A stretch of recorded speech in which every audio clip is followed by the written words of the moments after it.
এখানে দিনটাই শুরু হয় বাচ্চাদের খুনসুটি, আনন্দ ফুর্তি আর ভালোবাসা দিয়ে। সেখানে তো সারা দিনটা মাশাআল্লাহ অনেক সুন্দর যায়। আসসালামু আলাইকুম, হ্যালো এভরিওয়ান। রাজরানী ডেইলি ব্লগে আপনাদের সবাইকে স্বাগতম। কেমন আছেন সব? আজকে সারাদিনে আমি কি করেছি তাই নিয়ে আজকে ছোট্ট একটি মিনি ব্লগ থাকবে। তো আজকে আমার স্কুলে মিলাদের অনুষ্ঠান ছিল, নতুন বাচ্চাদের নবীনবরণ উৎসব ছিল, তাই সকাল সকাল রেডি হয়ে যত দ্রুত চলে গিয়েছিলাম আমার স্কুলে যাওয়ার কিছুক্ষণ পরে সব মিসরা অ্যান্ড এক এক করে বাচ্চারা আসতে শুরু করে দিয়ে স্কুলে যাওয়ার পর প্রত্যেকটা রুম খুলে আমি ছোট ছোট ভিডিও ক্লিপ করে নিয়েছি অ্যান্ড প্রত্যেকটা রুম ঠিকঠাক আছে কিনা এটাও দেখে নিচ্ছি। আর স্কুলে কিন্তু আরো কিছু সাজানো বাকি ছিল, সেইটাও আমরা সবাই মিলে সকালবেলায় এসেই সুন্দরভাবে সবকিছু সুন্দরভাবে সাজিয়ে নিয়েছি। তো আমাদের মিলাদের অনুষ্ঠান ছিল, তাই আমরা এই রুমটা সিলেক্ট করেছি। এই রুমে মিলাদ হলে সবচাইতে বেশি ভালো হয়। রুমটা অনেক বড় অ্যান্ড এই রুমটা খুব সুন্দরভাবে আমরা সাজিয়েছি। তো কেমন হয়েছে প্লিজ আমাকে একটু কমেন্ট বক্সে জানাবে। ঠিকঠাক মতন সাজানো আছে কিনা বা সাজানো হয়েছে কিনা দেখার পরে আমরা সব মিসেরা আবার অফিস রুমে চলে এসেছি। আমাদের প্রতিযোগিতামূলক অনুষ্ঠান থাকবে, তাই বাচ্চাদের গিফট দেওয়ার জন্য প্রতিযোগিতার জিনিসগুলো আমি লিখে নিচ্ছি। অতীতে অনেকগুলো বেলুন ফুলিয়ে আমরা এই বস্তায় রেখেছি। এই বস্তায় কেন রেখেছি সেটা আপনারা সামনেই দেখতে পারবেন। তো এর মাঝেই চলে এসেছিল আমাদের মামুন অলরাউন্ডার। এই যে ও কেন অলরাউন্ডার সেটাও আপনারা ভিডিওতে জানতে পারবেন। মামুনকে অলরাউন্ডার বলার কারণ হচ্ছে এই যে এই বেলুনগুলো সাজানো, এটা হচ্ছে গেডের ক্রাউন। এই ক্রাউনগুলো আমরা পারি না, যার জন্য মামুনকে বলা। আর মামুন প্রতি বছরই খুব সুন্দরভাবে এটা কমপ্লিট করে দেয় মাশাআল্লাহ। আমাদের এটা সাজানোর পরে আমরা সবাই মিলে বাইরে বসে কিছু ভিডিও অ্যান্ড পিকচার কালেক্ট করে নিয়ে, তো আমি এই ক্যামেরাম্যান অ্যান্ড আমি খুব সুন্দর পিকচার নিতে পারি, তাই আমি পিকচার নিয়েছি। আর বাচ্চাদের সাথে তো দুষ্টুমি খুনসুটি থাকেই, ওদের সাথে পিকচার না নিলে তো দিনটাও ভালো যায় না বলুন। সাথে পিকচার নেওয়ার মাঝে আমার একটা আপু চলে এসেছে, আমার ফেসবুক ফ্রেন্ড। এনার পেজের নাম হচ্ছে খুশিস কেক হাউস। আপুর ব্যবহারটা মাশাআল্লাহ অনেক আন্তরিক, খুবই ভালো আপুটা। সাথে দেখা হওয়ার পরে বাচ্চাদের আবার ভিতরে পাঠিয়ে দিই অ্যান্ড আমরাও ভিতরে চলে আসি। অনেকটা টাইম হয়েছে, বাচ্চাদের তো ক্ষুধা লাগে, তাই বাচ্চাদের কেক অ্যান্ড বেলুন দিয়েছি। কেক খাওয়ার পরে ওরা হচ্ছে বেলুন দিয়ে খেলাধুলা, সাথে আমরাও কিছু নাস্তা করে নিই। আমাদের নাস্তায় ছিল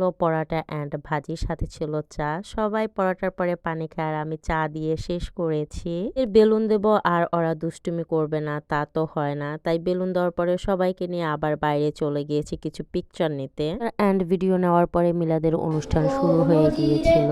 তুই ভাঙলি আমার ঘর, তোর কিনারে থাকতাম, তুই করলি আমায় পর।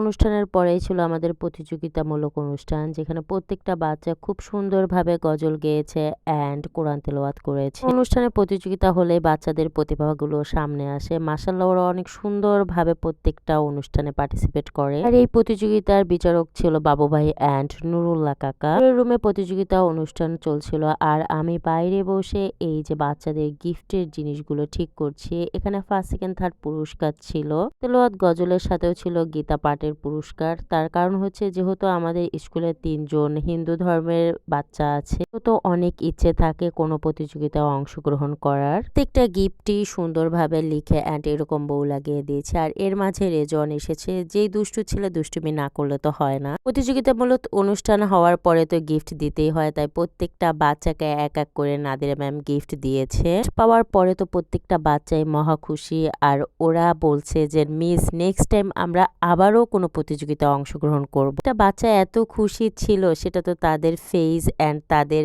আশ্বাস দেখেই বুঝতে পারছেন। মাশাআল্লাহ আমারও খুব ভালো লেগেছে অ্যান্ড আমাদের প্রত্যেকটা মিসেরও খুবই ভালো লেগেছে। জোয়ান তো মাম্মামের থেকে অ্যান্ড বাবু ভাই থেকে প্রাইজ পেয়ে আরো বেশি খুশি। শেষে আমি আবার বাড়ি চলে আসি আর বাড়ি আসার পরে আমি কিছু বেলুন নিয়ে আসি। শুনে নেই পুচকুকে দেওয়ার পরে তো মহা খুশি, কিন্তু ওর বাবা পিঠে লাগিয়ে দিয়েছে, তাই কি যে কান্না, উরি বাবা বলার বাইরে। পুচকু সোনার সাথে দুষ্টুমি করার মাঝে আমার এক কাস্টমার ফোন দিয়েছে। আপু বলছে যে আপু গতকালকের যে খাবারটা আমি রিটার্ন করেছি ওটা আমি আবার নিতে চাই। করার মানে হচ্ছে গতকালের কাস্টমারটা বরিশাল চলে গিয়েছে, যার জন্য সে আমার খাবারটা রিসিভ করতে পারেনি। আজকে আবার সেই খাবারটা আমি দিয়ে এসেছি। এই খাবারটার অর্ডার ছিল কিন্তু একজন লাভ বার্ডের, কারণ হচ্ছে একজন গার্লফ্রেন্ড তার বয়ফ্রেন্ডকে এই খাবারটা সারপ্রাইজ দিয়েছে। খাবারের সাথে সুন্দর একটি চিরকুট ছিল, যেটা আমি লিখেছি, আপু বলেছে যেভাবে সেভাবেই লিখে তারপর দিয়েছিলাম। আসতে একটু দেরি হয়েছে, এর মাঝে আমি 1 কাপ চা অর্ডার করেছি। চা খেয়ে তো আমি মহা খুশি, কারণ চাটা অনেক টেস্টি ছিল। খাওয়ার মাঝেই আমার ফ্রেন্ড কল দিয়ে বলে তাড়াতাড়ি আয়, তোদের বাসায় যাব। তাই আমি যত দ্রুত সম্ভব চাটা কমপ্লিট করে আমি চলে আসি চরমুগুড়িয়াতে। চরমুগুড়িয়াতে আসার পর আমার ফ্রেন্ডের আবদার যে ও ভেলপুরি খাবে, তাই এই ভাইয়ার দোকানে চলে আসি আমরা ভেলপুরি খেতে। ভেলপুরি খাওয়ার মাঝে আমার একটা ছোট ভাই আসে, যার নাম ইয়ামি। ছোটবেলা থেকে ওকে দেখতেছি, মাশাআল্লাহ এখন অনেক বড় হয়েছে এন্ড বিয়েও করে নিয়েছে। খালি খাবা আর কি তো খাবা? আমি খালি খাও।